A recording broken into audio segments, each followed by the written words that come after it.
Assalamualaikum warahmatullahi wabarakatuh.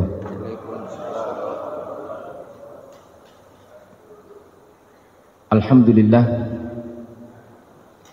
alhamdulillahi rabbil alamin, wa bihi nasta'inu ala umurid dunya waddin.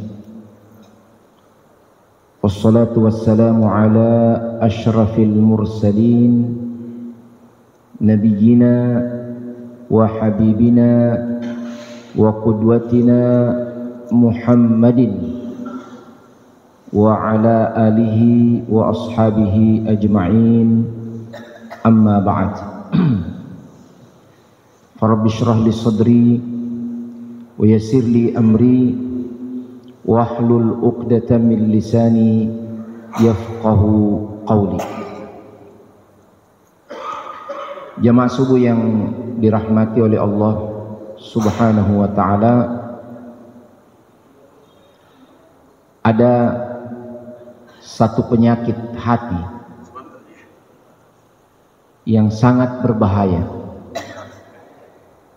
yang mana penyakit hati ini telah menjadikan iblis, ya kita tahu iblis dedengkotnya setan, Pak. Dan setan ini adalah musuh Allah yang paling nyata, musuh orang beriman yang paling berbahaya. Inna syaitana kana lakum aduwwan mubina. Sungguhnya syaitan itu bagi kalian adalah musuh yang nyata. Tapi tahukah kita bahwa dahulunya iblis ini adalah hamba yang juga taat, bahkan sangat taat kepada Allah Subhanahu wa ta'ala. Mengapa ceritanya iblis bisa jadi kafir? Allah Subhanahu wa ta'ala firmankan dalam Al-Quran, aba wastakbara wa kana minal kafirin. Dia enggan memenuhi perintah Allah dan bersikap istikbar, sombong terhadap perintah Allah. Kesombongannya terhadap perintah Allah bermula dari satu virus penyakit hati yang namanya kibr, sombong, merasa diri ini, Pak, ya, ana khairum minhu, saya lebih baik daripada dia, ya. Ini dalam tataran yang biasa-biasa manusiawi, ya, kita bilang ya saya lebih baik daripada dia. Tetapi ketika ini tidak dikendalikan, maka bisa terjadi apa yang terjadi pada iblis. Allah Subhanahu wa ta'ala suruh dia beri penghormatan. Jadi sujud yang dimaksud dalam perintah Allah di dalam Al-Quran kepada malaikat dan termasuk iblis, ya, sebagai hamba Allah yang ada pada saat itu, untuk sujud kepada Adam, maksudnya di situ adalah berilah penghormatan. Tapi dia enggan. Dia bilang, saya lebih hebat daripada Adam, saya lebih senior. Oh iya, itu pertama, ya mungkin. Nah, saya lebih senior ini. Kemudian, kau ciptakan aku dari api yang membara, yang hebat panas, ya. Sementara Adam kau cuma ciptakan dari tanah. Maka masa saya mau beri penghormatan? Nah, sikap sombong inilah yang menjadikan iblis akhirnya menjadi kafir. Enggan. Awalnya sombong saja terhadap sesama makhluk, yaitu Adam, akhirnya menjadi sombong terhadap perintah Allah, dan inilah yang menyebabkan dia kafir.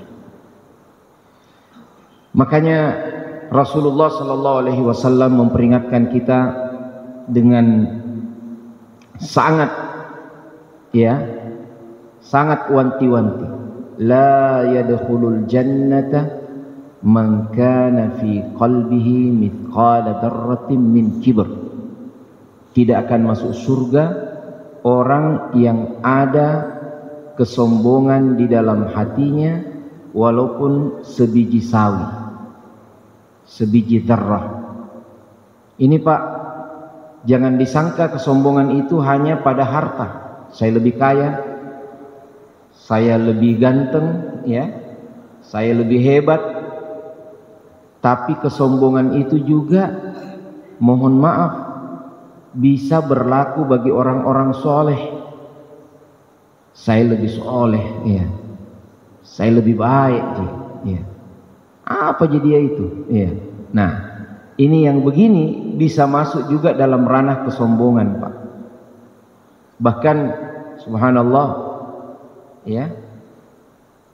Ibnul Qayyim rahimahullah pernah mengatakan, orang yang tertidur tidak qiyamul lail dan menyesal,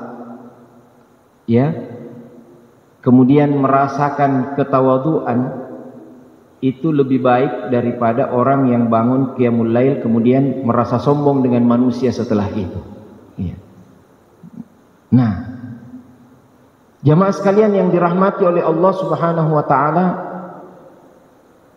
kesombongan ini bisa bermula dari perkara-perkara sederhana. Bisa bermula dari pakaian.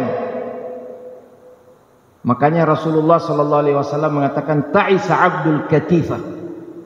Celakalah orang yang menjadi hamba pakaian. Nah, pakaian ini kalau bagus berjuta itu manusiawi dan dianjurkan seperti itu. Tapi kalau baju ini sudah menjadi sesembahan, sudah menjadi tujuan. Nah, apa istilahnya sekarang ini? Flexing. Jalan dan dia pamerkan merek bajunya, merek jam tangannya, Nah, tapi ada juga kebalikannya, sok sederhana, Itu juga bisa jadi, subhanallah, bisa jadi kesombongan dalam bentuk lain juga, Nah, lihat tawai. Nah, jadi subhanallah, ini urusan hati, urusan hati. Biar orang pakai baju mahal, tapi kalau hatinya tidak sombong, that's no problem. Tapi biar orang pakai baju yang sederhana, tapi tujuannya untuk menyombongkan diri dengan kesederhanaannya, itu juga bisa jadi bentuk kesombongan yang lain. Jadi ini masalah hati. Subhanallah. Ilmu, bisa juga menjadi bentuk kesombongan tertentu. Bahkan kalau kita lihat kisahnya Nabi Musa alaihissalam, itu dalam beberapa riwayat disebutkan dalam kitab tafsir, datang seorang pengikutnya Nabi Musa dari Bani Israel bertanya, masih adakah orang yang lebih alim daripada engkau saat ini wahai Musa? Musa bilang, kayaknya tidak ada. Nah, akhirnya untuk memadamkan benih-benih, kita tidak katakan Nabi Musa sombong, tapi memadamkan benih-benih yang berpotensi untuk membuat Musa alaihissalam menjadi sombong dengan pengetahuannya, maka Allah Subhanahu wa taala perintahkan dia mencari orang yang memiliki pengetahuan lebih daripada Musa. Maka berjalanlah mereka, Allah katakan tidak ada yang lebih tahu. Musa kemudian dengan penuh ketawaduan mengatakan, saya mau belajar kalau begitu. Kalau kau mau belajar, pergilah ke arah sini, ke arah situ. Kita sudah baca kisahnya di surah Al-Kahfi. Nah, dia ada di tempat ini, di balik batu dan seterusnya. Lihat ikanmu, kapan ikanmu lepas, disitulah kau akan temukan orang itu. Akhirnya dia bertemu dengan Khidir. Olehnya itu jamaah sekalian yang dirahmati oleh Allah Subhanahu wa taala, adalah merupakan satu bentuk mujahadah, satu bentuk perjuangan jiwa ketika kita ingin menundukkan kesombongan ini. Dan cara-caranya, Nabi Shallallahu Alaihi Wasallam telah mengajarkan kepada kita. Yang pertama tentunya adalah dengan doa. Yang menguasai hati kita ini adalah Allah Subhanahu wa Ta'ala. Maka kita minta agar Allah memberikan kita hati yang penuh ketawaduan, hati yang penuh kerendahan hati. Ya, bedakan rendah hati dengan rendah diri. Ya, rendah hati adalah ketawaduan. Man tawadhu'a lillah rafa'ahu Allah. Siapa yang tawadhu karena Allah, maka Allah akan mengangkat derajatnya. Nah, ini kita akan diuji pada beberapa kondisi, ya. Mungkin akan kita diperlakukan, ya, kita merasa gimana ya? Ada junior yang kurang menghargai, ya. Wah, kita menjadi bagaimana? Itu ujian ketawaduan, ya. Kita berada di satu komunitas atau berada di satu tempat yang mana kita memiliki saham banyak di situ, kemudian mungkin perlakuan kita disamakan, ya, padahal kita merasa harus punya privilege, ya. Kita merasa bagaimana? Itu kita ditolong oleh Allah untuk kita menjadi orang yang tawadhu, ya. Nah, subhanallah, banyak kondisi seperti itu. Olehnya itu doa sangat penting, ya. Doa sangat penting. Ketidakikhlasan itu, riya itu, ingin dipuji itu adalah sesuatu yang kata Nabi Shallallahu Alaihi Wasallam merayap seperti semut hitam merayap di atas batu hitam pada malam yang gelap gulita. Nah, bagaimana caranya? Kita berdoa, ya. Allahumma inni a'udzubika min an usyrika bika a'lamu wa ma la a'lam. Aku memohon perlindungan kepadamu ya Allah dari kesyirikan yang aku ketahui dan yang aku tidak ketahui. Iya. Nah, ada pasangannya, ya. Kita lanjut lagi tentang apa-apa yang kita lakukan, jamaah sekalian yang dirahmati oleh Allah Subhanahu wa Ta'ala. Tundukkan hati kita, mujahadah, ya. Setelah berdoa, kita tundukkan hati kita dan berusaha untuk melawan, ya, perasaan sombong itu. Terkadang dengan beberapa amalan tertentu untuk menundukkan diri kita. Ada seorang ulama dari Mesir, ya, Syekh Asy-Sya'rawi. Beliau ini ahli tafsir, ya. Kalau sudah ceramah Syekh Asy-Sya'rawi itu di Mesir, di dunia Arab, ya, semua orang akan terpana, ya, dengan bukan sekedar ilmunya tapi caranya menyampaikan sangat luar biasa. Ya, satu ketika dia dicari, ya, di hotel, Pak, dalam satu ceramah, ya, ada agenda dakwah di satu tempat, dicari di kamarnya, tidak ada, ya. Dia pergi di WC-nya masjid, dia pergi cari itu kotoran, memang dia bersihkan, iya. Akhirnya murid-muridnya bilang, Syekh, kenapa ada di sini, ya? Disiapkan begitu di kamar hotel, ya. Kita mau ceramah sebentar. Dia bilang, saya merasa, ya, ketika saya ceramah ada sesuatu, ya, pada hatiku kayak bangga, Kak, ya, kayak gimana ya, benih-benih kesombongan, dia bilang. Maka saya harus tundukkan hati kita ini, saya pergi bersihkan itu, cari, mohon maaf, tai itu, saya bersihkan. Bahwa kau kalau tidak seperti apa-apa, ya, seperti itu saja kau, wahai Sya'rawi. Dia katakan begitu kepada hatinya. Ya, itulah mungkin cara-caranya orang bisa berbeda, ya. Tetapi intinya adalah mari kita taklukkan bentuk kesombongan ini, iya. Jamaah sekalian yang dirahmati oleh Allah Subhanahu wa Ta'ala, ya, jika dalam satu undangan kita merasa kita ini siapa, ya, kemudian satu ketika tidak disebut juga nama kita, ya. Biasa kalau ceramah itu acara-acara yang terhormat, ya, fulan-fulan, yang terhormat fulan-fulan, ya. Tidak sempat disebut nama kita, padahal kita bilang tokoh saya ini, ya. Itu ujian dari Allah Subhanahu wa Ta'ala. Makanya dalam satu ceramah yang hadir juga unsur pemerintah, ya, saya khawatir ada yang tidak disebut namanya, ya, ada yang nanti tersinggung, ya. Maka saya bilang saja ya, ada yang mau didahulukan nanti di belakangkan tersinggung juga ya. Ini dilematis juga ya, karena kita belum terbiasa ya. Maka dalam kesempatan itu saya bilang kepada rakyat semua yang terhormat. Iya. Jadi saya bilang tidak ada di atasnya rakyat toh. Iya. Nah, presiden pun dipilih dari wakil rakyat, ya baru dicalonkan. Kemudian siapapun pejabat pasti di atasnya rakyat, ya. Maka saya bilang ya kepada semua rakyat yang terhormat, mohon maaf kepada pejabat-pejabat yang hadir, ya.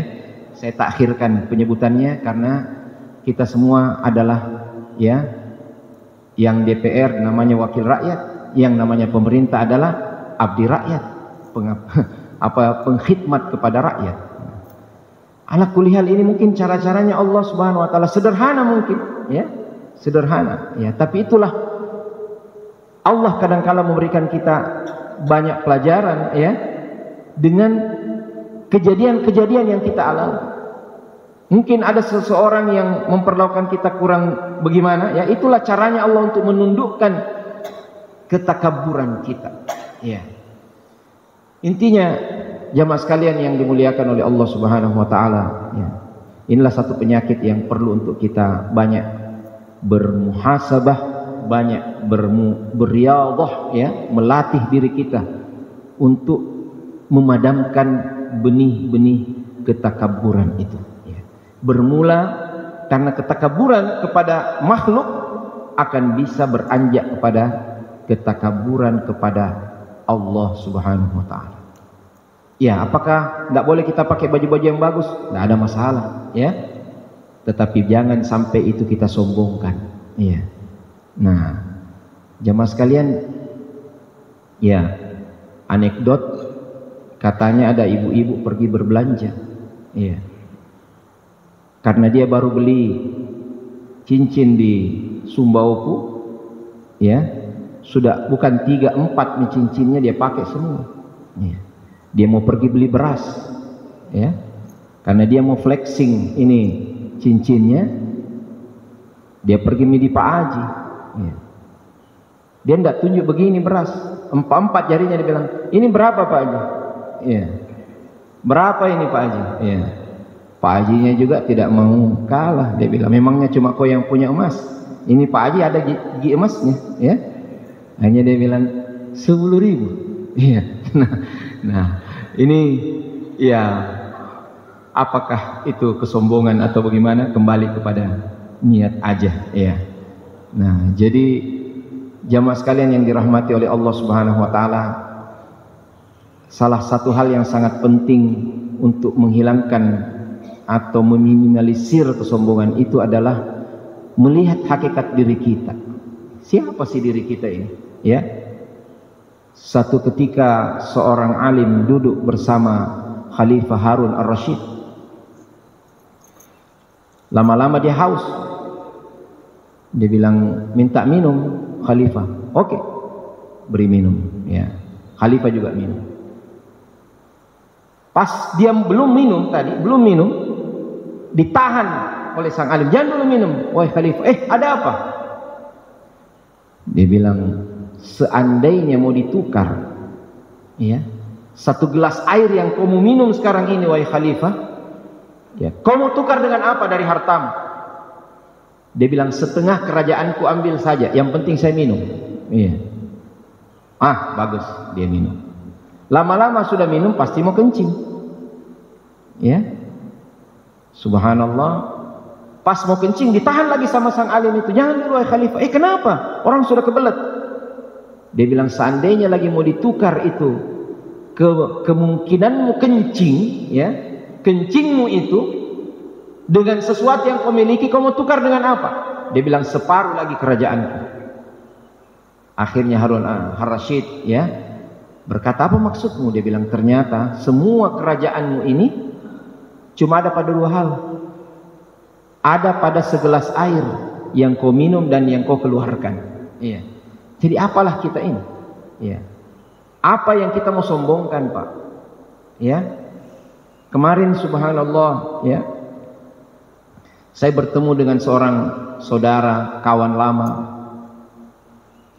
sudah berada dalam keadaan yang sangat luar biasa, masih datang, masih jalan juga. Ya. Ketika dikasih makan sayur, dia bilang, jangan banyak airnya, saya tidak boleh banyak air. Kenapa? Dia bilang, saya sudah cuci darah 3 kali di 1 pekan cuci darah, Pak.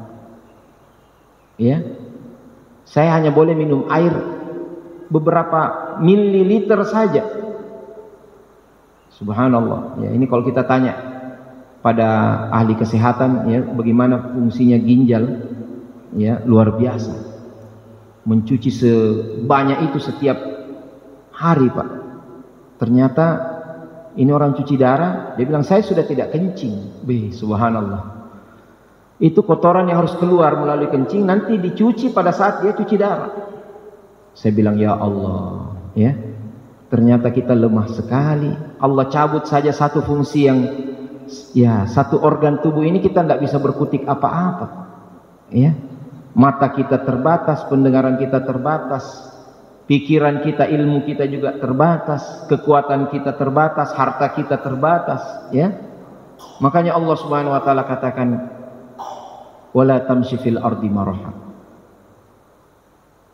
Jangan kau berjalan di atas muka bumi dengan kesombongan. Olehnya itu jamaah sekalian, semua perkara dari tutur kata, dari cara berpakaian, Rasulullah sallallahu alaihi wasallam ajarkan kita untuk jangan berpotensi ada kesombongan di dalamnya. Iya. Termasuk, mohon maaf ya, orang biasa bilang, kenapa ada pakai celana jingkrang, celana jingkrang. Itu sebenarnya adalah upaya untuk tidak sombong. Ya, dalam hadis Nabi sallallahu alaihi wasallam melarang laki-laki daripada umat ini memakai pakaian di bawah mata kaki. Apa hukumnya memakai pakaian di bawah mata kaki? Ada 2 pendapat di kalangan ulama. Yang pertama secara umum mengatakan tidak boleh, haram. Ya. Ada yang mengatakan makruh. Iya. Karahatat tanzih, dan ini yang umum. Ya. Makanya kalau kita lihat ulama, ada yang memang menjaga diri. Ya. Nah, ada yang menarik dari seorang ulama, penulis kitab Aridatul Ahwadi, Ibnul Jauzi, ya. Bukan, Ibnu Arabi, syarah daripada Sunan At-Tirmidzi yang menjelaskan hadis ini. Dia bilang begini, kau tidak merasa sombong dengan memanjangkan kainmu di bawah mata kaki, merasa tidak sombong dengan itu juga satu bentuk kesombongan. Iya, dia bilang kau merasa tidak sombong, itu satu bentuk kesombongan. Ini life is the choice, ya. Kehidupan itu pilihan, ya. Kita mau pilih pendapat ini, pendapat itu, tidak ada masalah, semua ada dasarnya. Ya. Tetapi substansinya, ya. Substansinya ketika ada orang yang melakukan itu, sebenarnya Nabi mengajarkan, ya, agar orang berpakaian, cara berpakaiannya saja jangan berpotensi untuk sombong, itu intinya sebenarnya, ya. Nah, tapi ini juga bisa berlaku pada orang yang memotong kainnya di atas mata kaki. Kalau itu juga dia tujukan untuk menyombongkan diri, lihat ya, saya sunnah, ya. Nah, saya lebih sunnah, ya, saya lebih begini, itu juga bisa jadi sombong. Iya, subhanallah, ya. Nah, jadi ajaran ini secara komprehensif, ajaran Islam secara komprehensif, baik dari cara berpakaian, cara tutur kata, cara interaksi kita, ya, itu adalah mengajarkan kita untuk bersikap tawadhu. Innaka lan tahriqal arda wa lan tablughal jibala tula. Kau itu siapa sih, kata Allah, ya. Sehebat-hebatnya kau tidak akan bisa mendaki, apalagi namanya tinggi seperti gunung, atau menyelam seperti bumi yang mendalam ini, kau tidak bisa lalui semuanya. Kita hanya manusia yang tidak bisa tahan kencing seperti Harun Ar-Rasyid, ya. Kita hanyalah manusia yang punya keterbatasan, maka tidak ada yang bisa kita sombongkan, ya. Kita hanya meminta taufik dari Allah Subhanahu wa taala untuk menjadi manusia-manusia yang rendah hati, yang selalu bersikap tawadhu kepada sesama makhluk, yang membuat Allah biidznillah akan meninggikan justru derajat kita. Demikian, semoga bermanfaat. Hadanallahu wa iyyakum. Subhanakallahumma hamdik, asyhadu an la ilaha illa anta, astaghfiruka wa atubu ilaik. Assalamualaikum warahmatullahi wabarakatuh.